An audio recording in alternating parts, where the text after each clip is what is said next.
evening. This is the 18 WJTS News. I'm Charlotte Olson. The 6th Annual Garden Gate Festival and the OFS Brands Jazzed Up 5K, scheduled for tomorrow, Saturday, April the 22nd, is canceled due to weather. After much deliberation throughout the week, the festival committee decided to cancel the event late yesterday. A rescheduled date for both events has been set for July the 15th. This date also coincides with Huntingburg Merchants sidewalk sales. All admission tickets already given out will be honored for the rescheduled date. According to the Huntingburg Chamber of Commerce Executive Director, Sarah Schrader, the decision was based on the forecast of all-day rain and lower temperatures. Unfortunately, it is difficult for bands to play in these conditions, and the Chamber was receiving calls throughout the week from vendors and volunteers who were worried about the weather conditions at hand. Ultimately, it was necessary to consider the safety and financial concerns of all of our vendors and participants. Over the years, a portion of the proceeds from the Garden Gate Festival have been put back into the community of Huntingburg.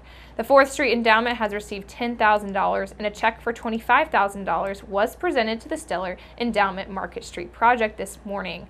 While the Garden Gate Festival and Jazzed Up 5K have been canceled, there is still a lot going on in downtown Huntingburg. Everyone is still encouraged to visit the local restaurants and businesses, and they also encourage people to check out social media and the Garden Gate Festival at www.gardengatefestival.com throughout the weekend as other local events are updated.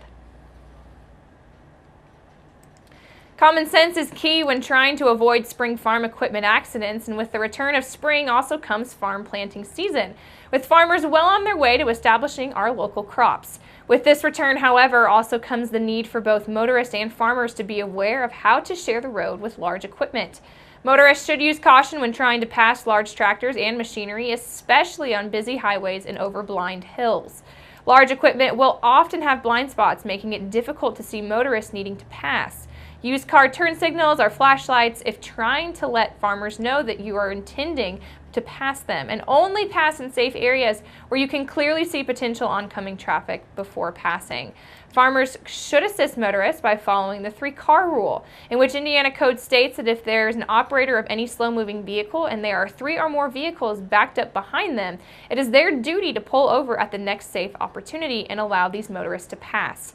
When possible, avoid busier traffic times and routes to reduce the chances of causing traffic backups and also potential mishaps.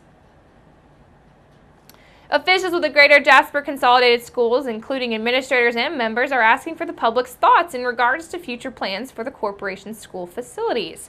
Those who live within the Greater Jasper School District are encouraged to review a PowerPoint presentation detailing a feasibility study conducted by the Stefanago Group and Gil Rader Design. And then they are to take an 8-question survey regarding the future of the corporation's schools. The presentation can be found and downloaded at www.gjcs.k12.in.us, while the survey can be read at www.surveymonkey.com/gjcssurvey. And then the links can be located here on our website at wjts.tv. Dubois Strong held their annual meeting earlier this week at the Huntingburg Event Center with updates focused on the Mid-State Corridor, along with the recent digital marketing campaign for Facebook.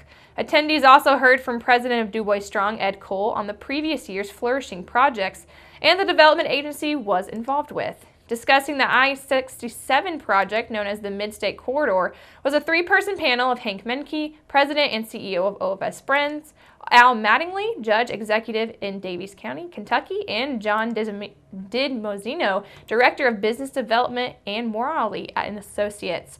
Menke discussed the importance of proposed Senate Bill 128, which is focused on developing a regional development authority that will allow smaller projects. Through this bill, the local area in which a portion of the project would be completed would be allowed to have a potential subdivision to contribute local matching funds to be used to pay a part or all of the non-federal share of the cost to carry out the regional project.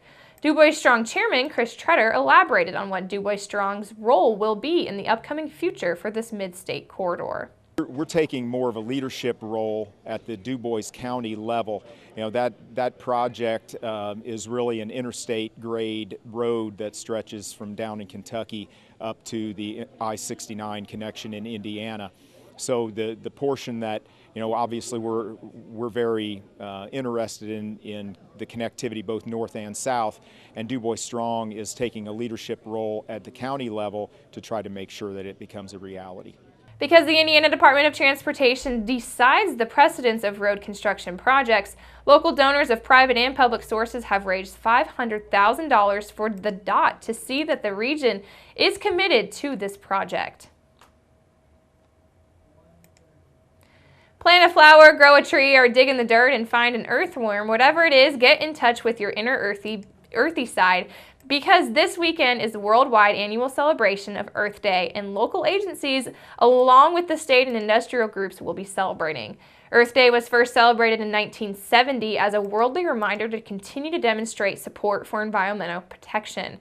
Spring Mill State Park will be celebrating Earth Day by offering a chance for members of the public to strengthen their understanding and to strengthen their appreciation of the planet. You can drop by the Lakeview Activity Center to make a gourd birdhouse, a mason bee home, or just take a short hike. Patoka Lake will be celebrating Earth Day with a seed and plant exchange, and participants can bring their unwanted or excess garden and plant seeds and tree seedlings, flowering plants, and bulbs to exchange for new ones. The exchange begins at 10 a.m. and will last until 2 p.m. Here locally, the Jasper Park and Rec Department and Patoka 2000 offered their annual tree giveaway earlier today at the Arnold F. Hobbig Community Center.